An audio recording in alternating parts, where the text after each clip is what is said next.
நெஞ்சுக்குள்ளே இன்னாருன்னு சொன்னால் புரியுமா? அது கொஞ்சி கொஞ்சி பேசுறது கண்ணில் தெரியுமா?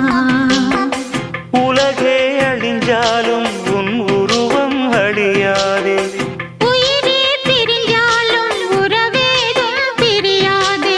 உண்ணாமல் உறங்காமல் உன்னால் தவிக்கும் பொண்ணு மணியின் நெஞ்சுக்குள்ளே இன்னாருன்னு சொன்னால் புரியுமா? அது கொஞ்சி கொஞ்சி